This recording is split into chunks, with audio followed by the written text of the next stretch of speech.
अस्सलाम वालेकुम दोस्तों, खुशकिस्मती है हमारे साथ इस वक्त मौजूद है निहाल हाशमी साहब और हमारे प्यारे भाई हसन अयूब साहब। तो क्यों ना इनसे कोई गपशप लगा ली जाए। निहाल भाई आपसे ही शुरू करते हैं। ज़रा ये बताइए कि तारीख बदलने जा रही है। पाकिस्तान में पहली दफ़ा किसी सूबे की चीफ मिनिस्टर मरीम नवाज़ जो हैं वो हलफ उठाने जा रही हैं। उन्होंने आज अपनी असम्बली का हलफ उठाया है। कैसे देखते हैं बाप के सामने गिरफ्तार होना जेल के अंदर, बाप के साथ वापस आना, जेल जाना, एयरपोर्ट पर उतरते गिरफ्तार करना और आज असम्बली में मेंबर का हलफ और फिर पहली सीएम पंजाब। कैसे देखते हैं इस सारे सफ़र को मरीम नवाज़ के? बिस्मिल्लाहिर्रहमानिर्रहीम। मैं शुरू करूँगा वतुइज़्ज़ु मन तशा वतुज़िल्लु मन तशा, और दूसरा इन्नल्लाह मा साबिरीन, उन्होंने सब्र किया, अल्लाह ने इज़्ज़त से नवाजा। और तीसरा इसमें यह है कि पाकिस्तान प्रोग्रेस कर रहा है। आज पाकिस्तान में एक खातून पहले वज़ीर आज़म रह चुकी हैं, अब सबसे बड़े सूबे की वज़ीर आला बन रही है। तो ये प्राइड की बात है पंजाब के लिए भी और जो लोग सियासत समझते हैं उनके लिए भी। It is a turning point for Pakistan politics. Hasan भाई आप ये बताएं कि आज आप मौजूद थे असम्बली में जब ये असम्बली का इजलास चल रहा था। तो आपने वो लम्हात देखें। हम लोग 1985 से देख रहे हैं कि मियां नवाज साहब चलकर इस असम्बली में आते थे, पीटीवी पर देखते थे। फिर हमने देखा शहबाज साहब चल के आते थे, हमदा शहबाज, लेकिन हमने मरियम को कभी नहीं देखा। हमें मरियम जब से नज़र आई है वो मुश्किलात में नज़र आई है, 2016-17, उससे पहले भी। लेकिन आपके लिए आपने कैसा फील किया जब मरियम नवाज चल कर आई और फिर वहाँ पर पीटीआई वाले लोग भी थे? पूरी असम्बली की कार्रवाई के बारे में सुनने वालों को कुछ बताएं तो।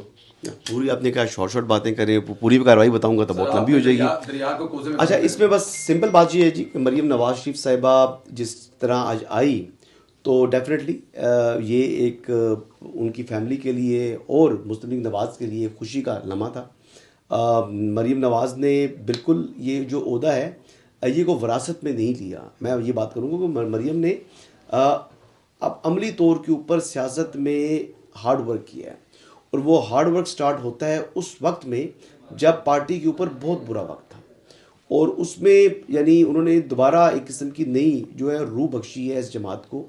अगर मरीम नवाज़ वो स्ट्रगल ना करती, वो जद्दोजहद ना करती, वो पॉलिटिकली जिस तरह एक्टिव हुई, अगर वो एक्टिव ना होती तो शायद मुस्लिम लीग नवाज़ आज दोबारा पंजाब को रिक्लेम ना करती। ये नवाज शरीफ की कामयाबी है और ये मरीम नवाज़ की कामयाबी है जिसकी वजह से आज वो खुद जो है वो चीफ एग्जीक्यूटिव बनने जा रही हैं सुबह। बिल्कुल ठीक है। अच्छा निहाल भाई ये बताएं कि कहा यह जा रहा है कि मुश्किल तरीन वक्त है पाकिस्तान पर, कर्ज़ों के अंबार लगे हुए हैं, तनख्वाहें देने के लिए पैसे नहीं है, महंगाई का तूफ़ान है और इसमें एक ऐसी हुकूमत जिसमें पाकिस्तान पीपल्स पार्टी शामिल है। 16 महीने का तजर्बा हमारे सामने है। 16 महीने के बाद पीपल्स पार्टी से जो तरफ कहा गया, तो कैसे देखते हैं कि कामयाब हो पाएगा ये इत्तेहाद, लोगों को मुश्किल से निकाल पाएगा? मैं इस तरह से देखता हूँ कि मोहम्मद नवाज शरीफ साहब जो कायद हैं हमारे, उन्होंने पहली स्पीच में कहा था कि हमें पाकिस्तान के लिए आगे बढ़ना है। अगले 10 साल में अगर हम मिल के काम करेंगे तो हम पटरी पे चढ़ जाएंगे। और मैं समझता हूँ क्राइसिस में लीडरशिप निकलती है। क्राइसिस में हमेशा क्राइसिस में लीडरशिप भी निकलती है और कौम भी निकल के आगे आती है। जैसे पंजाब के आपने क्राइसिस की बात की, अभी हसन भाई ने मरियम की बात की, तो एक देखिए क्राइसिस जब हमारी पार्टी में आया तो एक नई लीडरशिप आई मरियम की शक्ल में और उस मरियम एक नया जो इनपुट था हमारी पार्टी में, और सिर्फ हमारी पार्टी के लिए नहीं, पाकिस्तान के लिए एक नया चीज़ निकल के आया, क्राइसिस में निकल के आई है। पाकिस्तान भी क्राइसिस से निकलेगा। पार्टी उनके साथ खड़ी है और अगर जो हमारी इत्तेहादी है वो साथ रहेंगे और सारे stake holders, I mean to सारे स्टेक माने सारे स्टेक होल्डर पाकिस्तान के लिए जब काम करेंगे तो हम निकल के बाहर आ जाएंगे। मैं नहीं समझता हूँ कि हम एक बड़े वाइब्रेंट कौम है, 25 करोड़ की हमारी आबादी है, सबसे बड़ा सूबा पंजाब का है, यहाँ पे हमारी सनती नेटवर्क भी बहुत अच्छी है और हमारे ओवरसीज़ वालों को भी कॉन्फिडेंस मिलेगा जब एक पढ़ी लिखी एक क्राइसिस से गुजर के आई है ना। ये हुकूमत जो अब आई है वो बड़े सफ़र करके आ रही है तो उसे पता है इसके डिलीवर कैसे करना है। तो मैं समझता हूँ हम कर लेंगे डिलीवरी। बिल्कुल ठीक है। हसन भाई ज़रा ये बताएं कि आज जब असम्बली में बैठे थे तो वहाँ पर जो पीटीआई वालों का जो भी शोर शराबा था उसमें पहले के बाद दूसरा मुतालबा था कि उनके जो सीएम के जो उन्होंने चूज़ किए हुए हैं उनको पुलिस ने गिरफ्तार कर लिया गया है और अगर गिरफ्तार किया जाएगा तो उनको असम्बली में लेके आएँ। तो आप क्या समझते हैं कि मियाँ असलम इकबाल साहब आने वाले अजलास में आपको नज़र आ रहे हैं? देखिए उनको आना तो नहीं चाहिए जी, जो कुछ वो कर गुजरे, मैं बताता हूँ आपको। देखिए जी, मियां असलम इकबाल साहब प्रिंसिपल एक्यूज हैं। ये जो रावलपिंडी कमिश्नर ने जो प्रेस कॉन्फ्रेंस की थी इस साजिश में जी, ये साजिश इसलिए है, प्रेस कॉन्फ्रेंस साजिश नहीं होती, लेकिन जो प्रेस कॉन्फ्रेंस में जो टाइमिंग थी उसकी और जो इल्ज़ामात उन्होंने लगाए हैं वो साजिश थी। और वो साजिश तैयार हुई जी। देखें आप, बात बड़ी सिंपल है कि chief justice supreme court of Pakistan के ऊपर वो इल्ज़ाम आयद कर रहा है विदाउट एविडेंस, और ये उससे मुतालबा कर रहा है लोगों से कि जी उसको फांसी दी जाए कचहरी चौक रावलपिंडी के अंदर। भाई क्यों? चीफ जस्टिस का क्या ताल्लुक है इंतखाबात के साथ? और ये सब कुछ किया किसकी इमा के ऊपर? ये साजिश में कौन बंदा जो था शामिल था, वो मियां असलम इकबाल है। और मियां असलम इकबाल साहब ही वो शख्स हैं जिनका उन्होंने अपनी स्टेटमेंट में भी जिक्र कर चुके हैं कि मैं 9 मई में मुलव्वस एक शख्स है, उसके साथ मेरी मीटिंग्स होती रही हैं और उसी के कहने के ऊपर ये टाइमिंग थी और यही मैंने इल्ज़ाम आयद करने थे। तो कन्फेशनल स्टेटमेंट ऑलरेडी साबिक कमिश्नर रावलपिंडी का मौजूद है इन राइटिंग, और जो एड्रेस किया उन्होंने सेक्रेटरी इलेक्शन कमीशन को।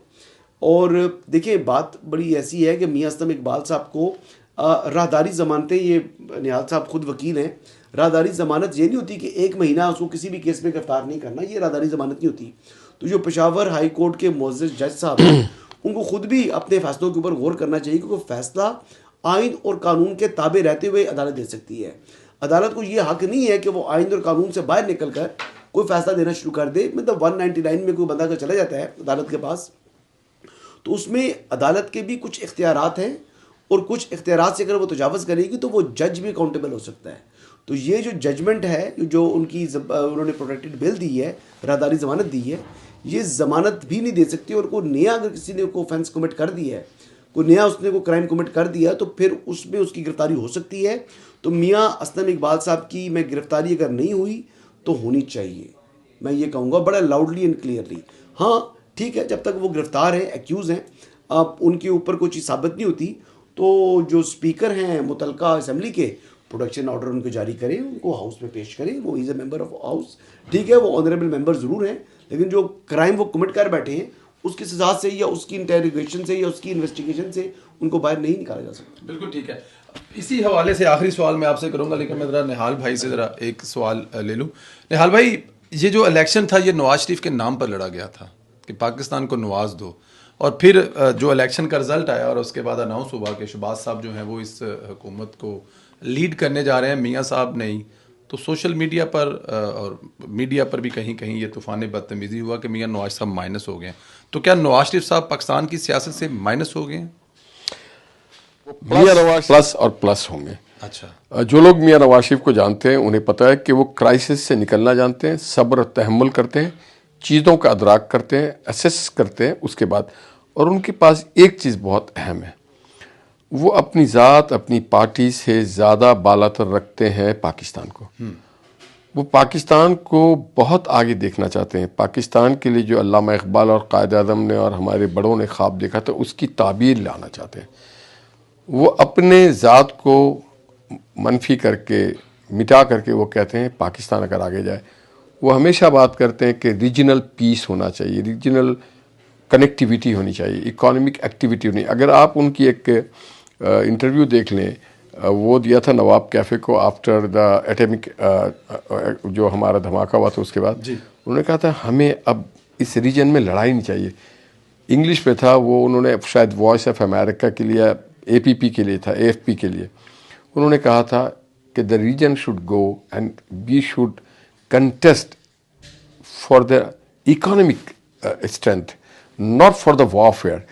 Pakistan was pushed by the Indian this nuclear blast.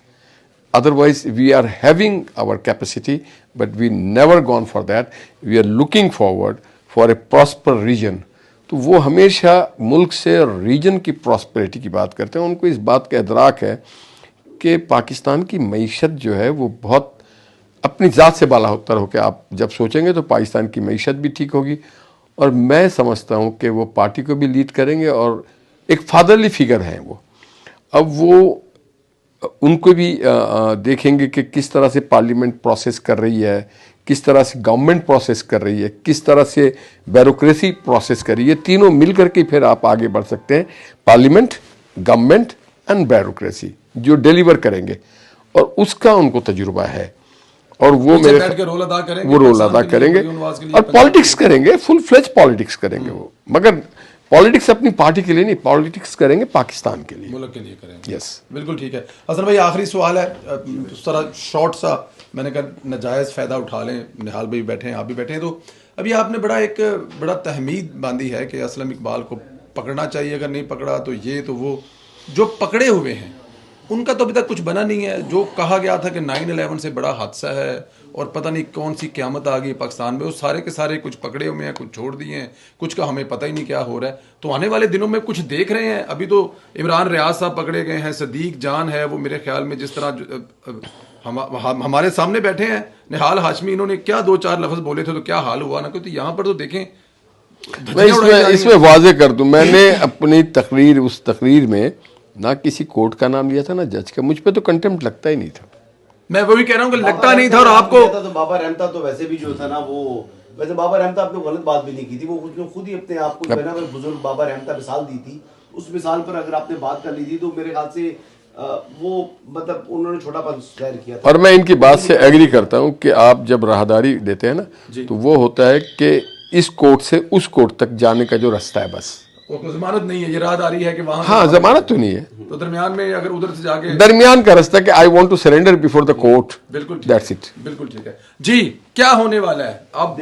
नए पकड़े हैं, पुराने आपके पास पड़े हुए हैं। मैं आपको बताता हूँ जी, जो पुराने लोग गिरफ्तार हैं या जो गिरफ्तार नहीं है, मंजर आम पर नहीं आए जी, एक बात याद रखिएगा आप कि फौज ने 9 मई को नहीं भूला। जो लोग ये समझ रहे हैं कि 9 मई पुराना हो गया, ये पुरानी बात होगी, बासी बात होगी, तो ये आने वाले दिनों क्योंकि मैंडेट मिल गया है तो अब जो है वो तमाम लोग, कोई लोग जा रहे हैं। पहले खबरें ये चला दी कि इमरान खान से जो कैदी नंबर 420 है मेरे ख्याल से, जो मेरी इतला है, लेकिन वो 804 कहते हैं। 420 आपने उसको बेचारे को बनाया हुआ है। भाई मेरी बात सुने, मुझे किसी ने, जो मेरा सोर्स है वो बता रहा है कि वो कैदी नंबर 420 है। ठीक है। अब वो लोग कहते हैं 804 है, तो गवर्नमेंट डॉक्यूमेंट प्रोड्यूस कर दे। अगर वो 804 है या 420 है, तो जब तक वो डॉक्यूमेंट नहीं आएगा, आप हरकतों में समझ रहे हो। देखिए